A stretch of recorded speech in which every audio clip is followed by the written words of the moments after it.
I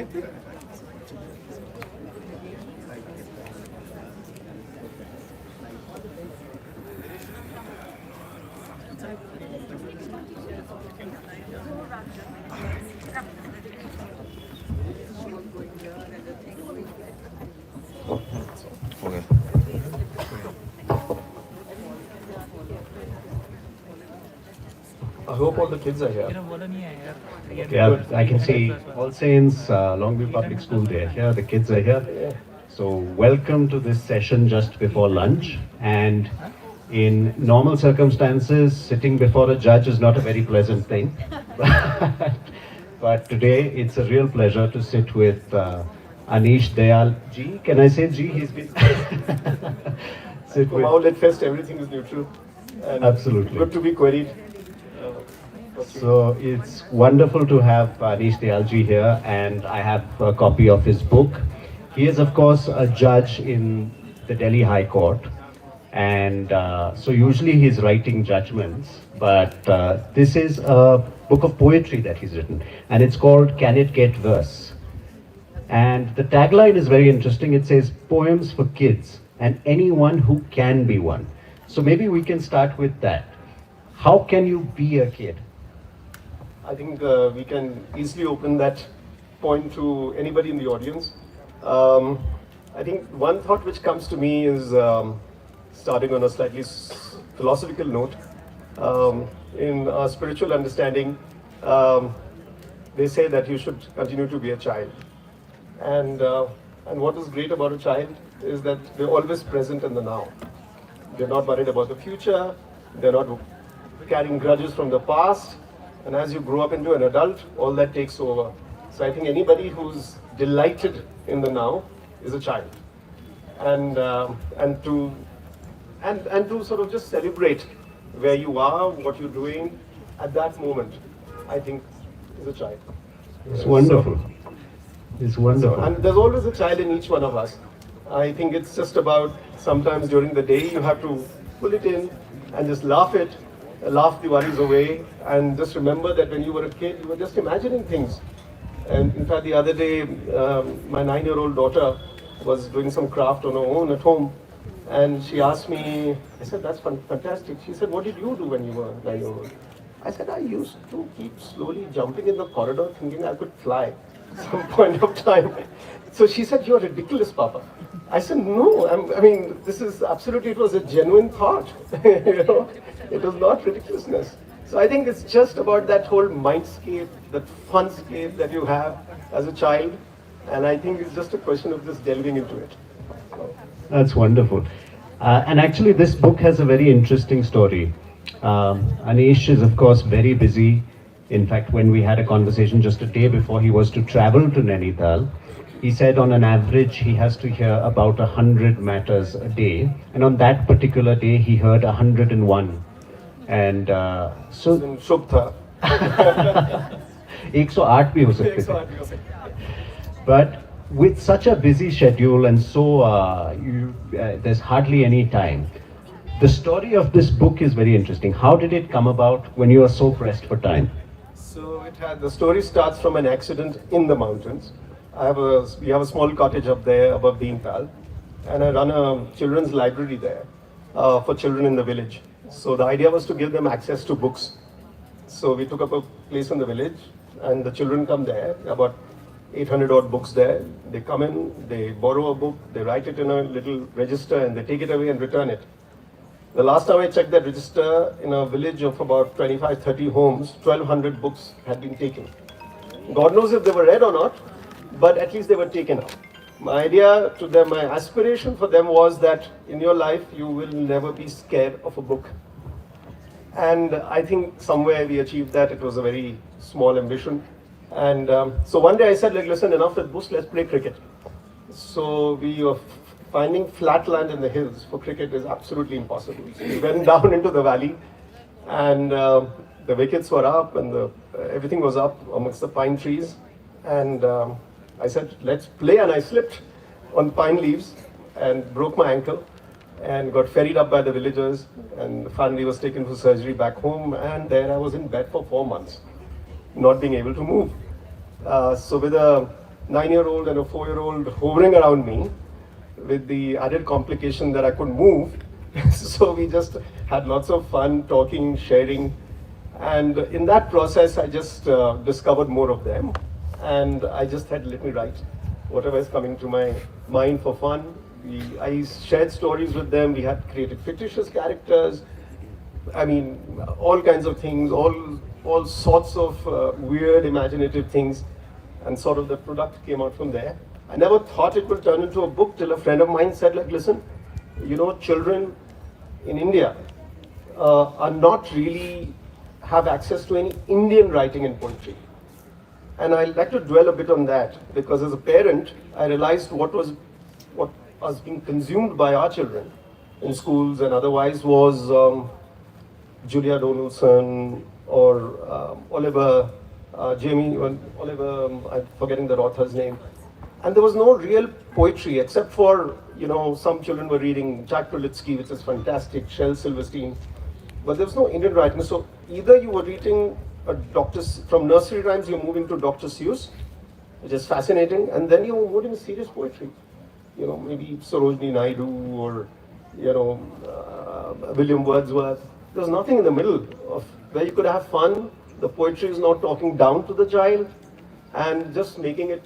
So I just thought, and I went around the markets. I mean, I searched around. There was nothing really there. So I just thought maybe it's nice to just try and see if I can fill in a gap.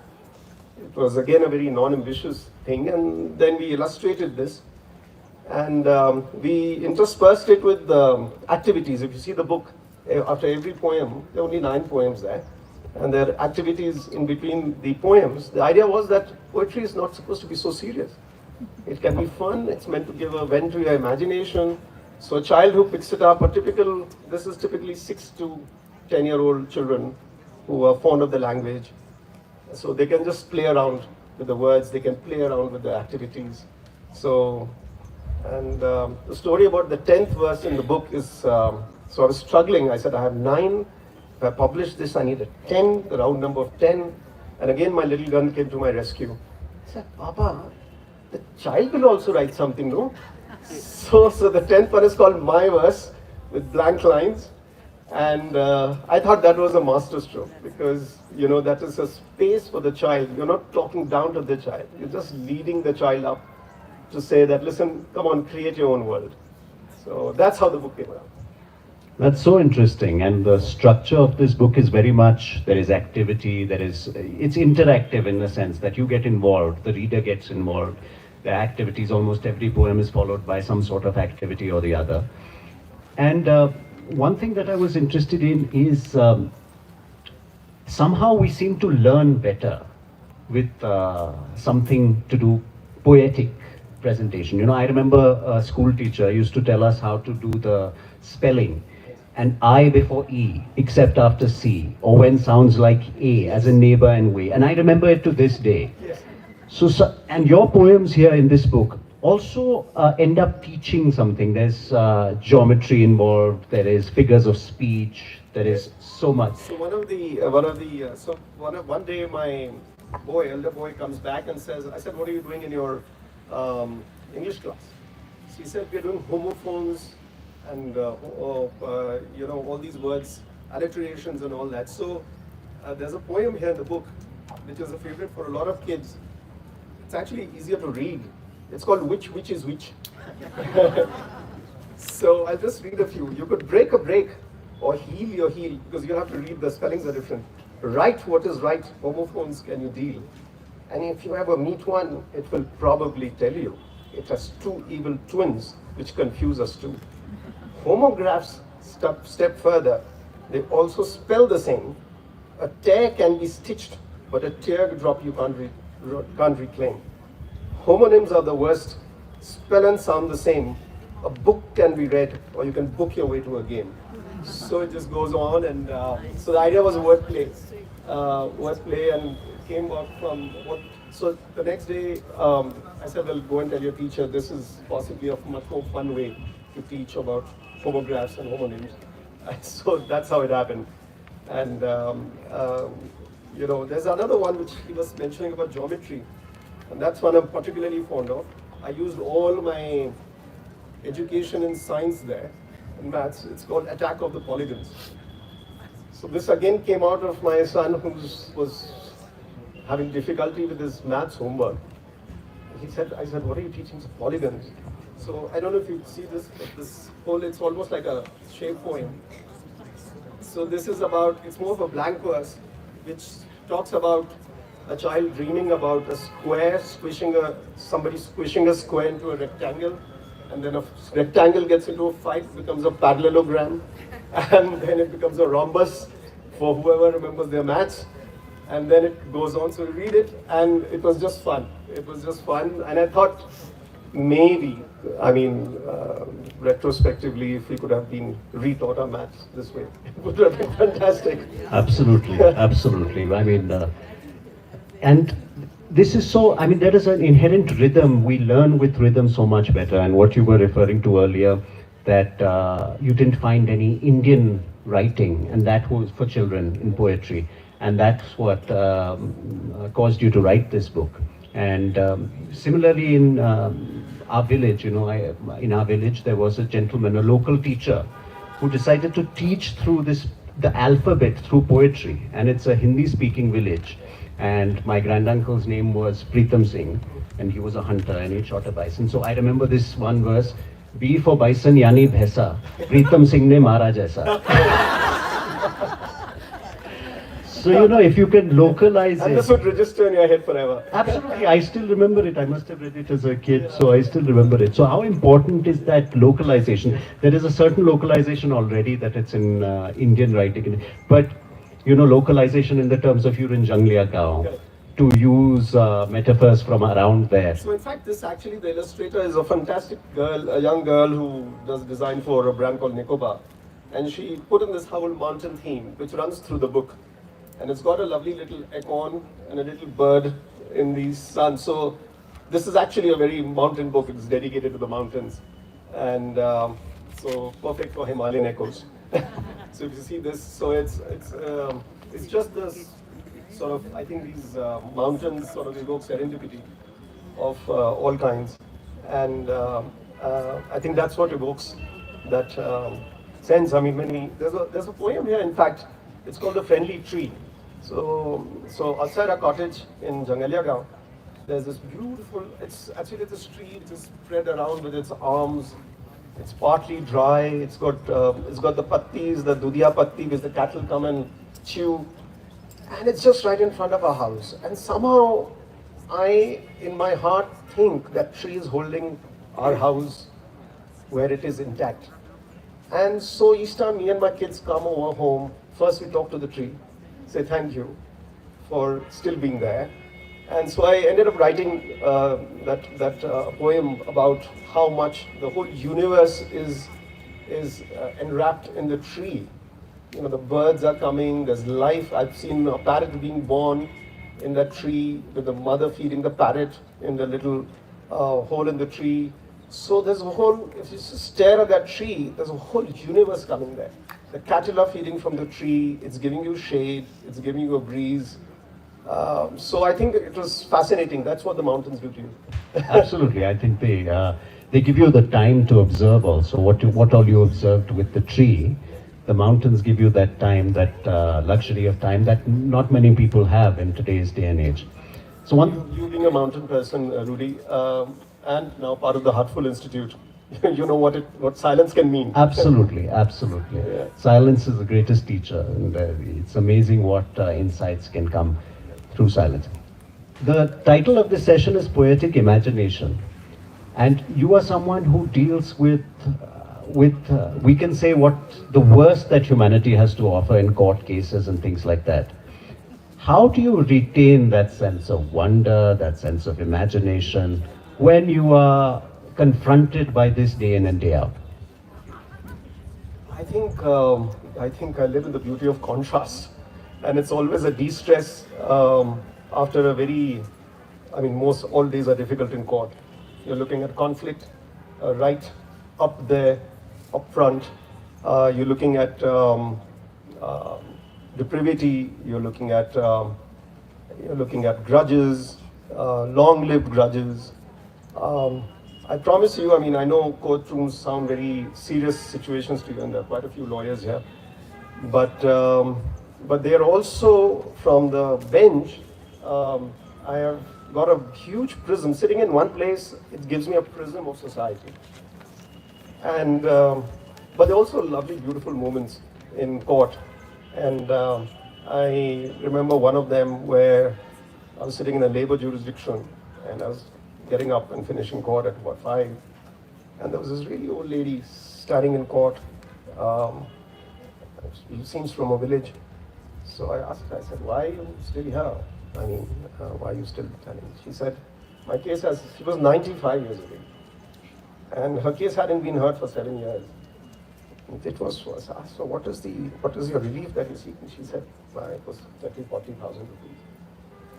So anyway, something came over me. I sat till 6 o'clock, heard her case out, disposed it off, granted her relief, and when I got up, I got my best reward. She just like did namaste and thank you, and I was quite emotional about it. I just, so these are beautiful moments where you realize that everything is not so bad. I mean, this world is full of contrasts. There is the darkness, there is the light. So I think that also gives you an inspiration for, in fact, increasingly delving into the good parts of humanity. The good aspects of humanity, delve deep into the good aspects of humanity. If you look at the dark all the time and we let that envelop us, I don't think that's going to take us very further. So true. So true. And the other contrast that is so visible is you have a background in science, and what we in India particularly think that sciences is one thing and arts is another thing. They are two different streams and never the twain shall meet. But do you think that actually helps? So my favorite story to children is, you have two parts of the brain. There's the right side, the creative side, and the left part of the brain, which is the analytical side. I said it's a myth that they are mutually exclusive. And I make this point I underscore this point very seriously. I think it's a myth. And we were brought up to be, in our education, we are brought up to believe that only one can survive without the other. And this is not true at all. Interestingly, I was having a conversation with a neurosurgeon friend of mine, and she just remarked, she said, you realize that no photographer or no artist ever wants to become a chartered accountant, but a chartered accountant definitely wants to do photography. So I said, that's quite true, which means that you're craving to be in the creative side as well. So therefore you find all these professionals who want to do music or have a hobby, but you never find the reverse. So there's something to be said that both aspects of your brain have to be balanced. And I think most of you here, are repositories of that balance and creativity. And I think that's what gets us going. So certainly not, and I strongly tell all the children here, if you are told that you're amazing in maths and amazing in science and you've got to be a nerd, and please go back, do all that, please write, please play your music, please do your dance.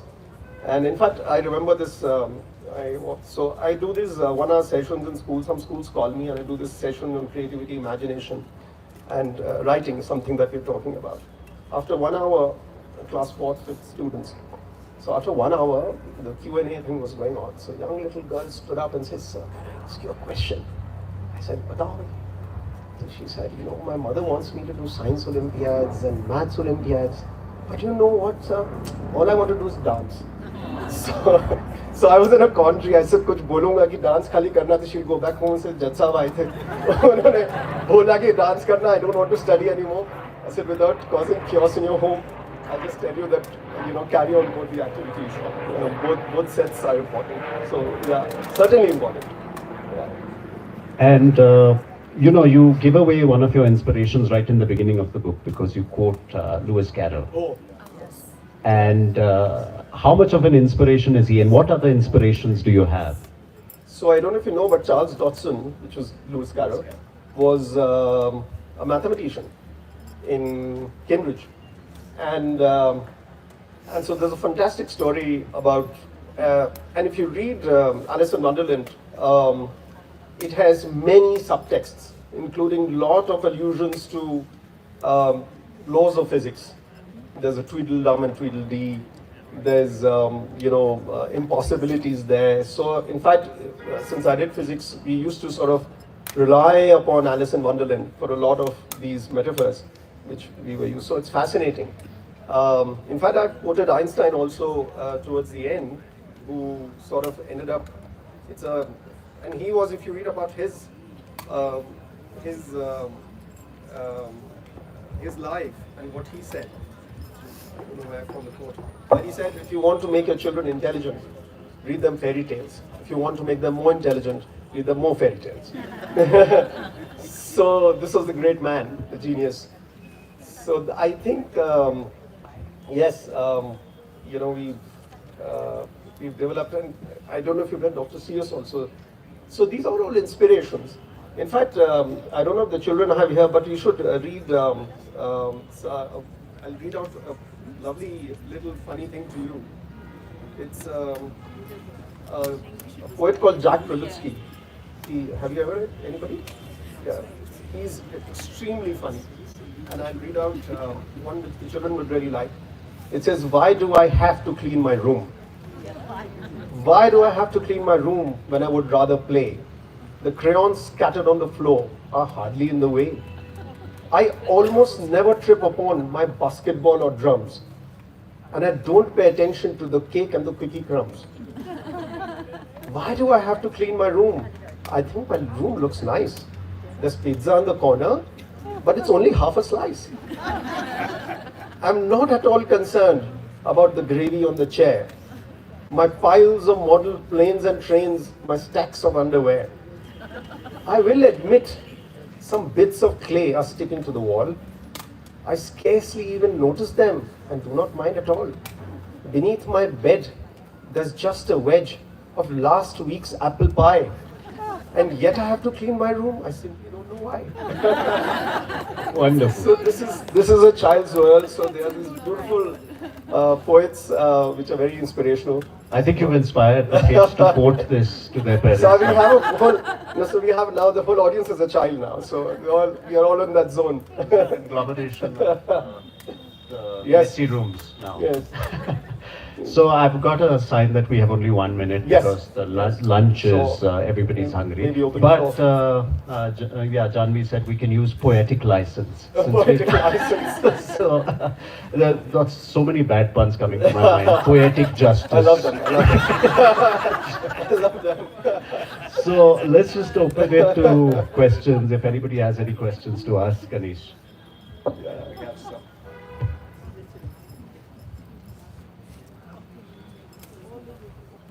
Good afternoon, sir. So you're a judge and a poet as well now. So my question is, how much do you think wars, revolutions, and struggles have impacted literature or poetry, poetic imagination for that matter? So it's too heavy a question for me to answer. Maybe you should ask Namita. I mean, I'm not a poet actually. I'm just this accidental thing which came around. As a parent, it's more of a product of a parent than as a poet. But there's an interesting response to that I'd like to share. Just again a conversation with somebody, and we were talking about how much strife is there in the world, wars in various places, and so somebody said, "Have you noticed that the best poetry, music, come from strife-torn areas?" And for being politically correct, I'm not going to name Mr. Swaroop has probably seen most of them in his career.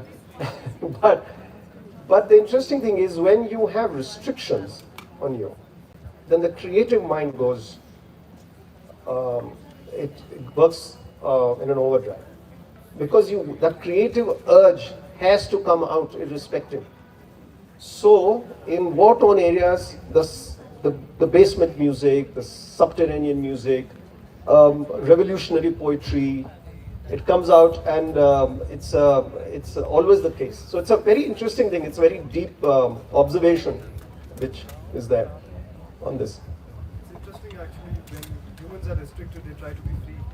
Yes, I'll tell you another thing very quickly on that. So I'm fond of photography, so I was doing a photography course in New York once on street photography. So we got one assignment, we were supposed to pick up a chit from a box which gave you a one corner of New York street. So the assignment was that you're going to be not moving from that square, from that corner, allotted corner all day. You're going to stay with your camera and take your photographs and then show it to the workshop. So I asked, why? What's the big deal? They said, if you cut one option from your photography, then you will be much more creative in what you will see. So like this book came out around because I couldn't move. I had no distractions. I was lying down with a plaster. So if you cut out one set of distractions, your creativity will surge forth. That's my belief. But that doesn't mean that the next poetry book will also come about only once you played a cricket match on.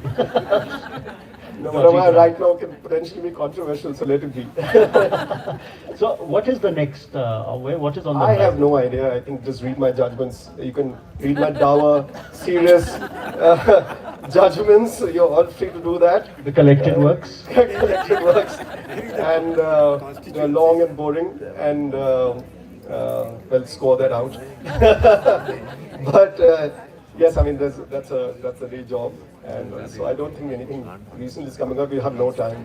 I mean, but we are playing with words still. You know, I mean, as a judge, I'm in the world of words. And to express a nuance, a legal nuance, in a delicate way, and just to get the right balance, which will stand the test of time and not get upset by the Supreme Court, is always an aspiration. So, yes. This is the last question because, last question. Hello. Yes. Okay, so do you think that perspective affects someone's creativity, particularly a writer's? So let's say he or she is interested or likes to write in a particular field or genre. So do you think that that particular genre or field has a limited creative imagination to work upon, or likewise? I don't think any field has any, I mean, imagination is free.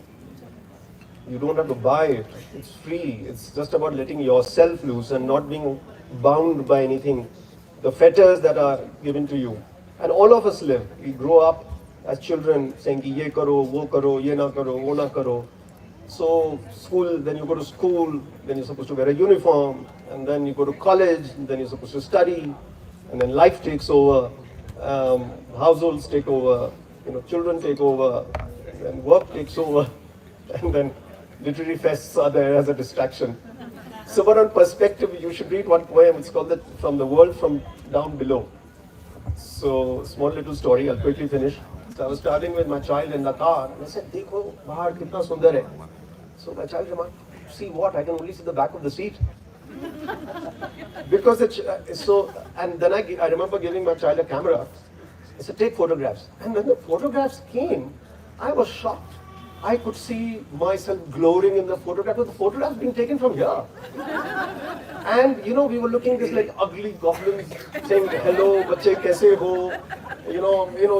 Imagine. I said, imagine what a horrible world looks from their perspective. So I wrote this poem called "The World from Down Below." So what a child is able to see from that 3-foot height, whereas we are seeing the world from a different height. So there's a lot in perspective. Yeah. Thank you so much. That was such a wonderful session. And thank you. Thank you, Rudy. Thanks a lot. Thank you for being here and all the support to Himalayan Echoes right from the beginning as a patron. You've been a huge support to this Yes, festival. and I have to thank Janvi for lots of reasons. She gave me the blurb for the book. She was an established author, so thank you, Janvi. And I have been part of the organizing for the last few years. And now I had to opt out. So, but thank you for having Let's me. keep the bad puns coming. Let's now do justice to lunch. Thank you so much. That Thank was you so much. wonderful. Thank you. Thank you so much for guiding us through the terrain of poetry. I'm sure this session will echo in our hearts like a perfect rhyme. We'd also like to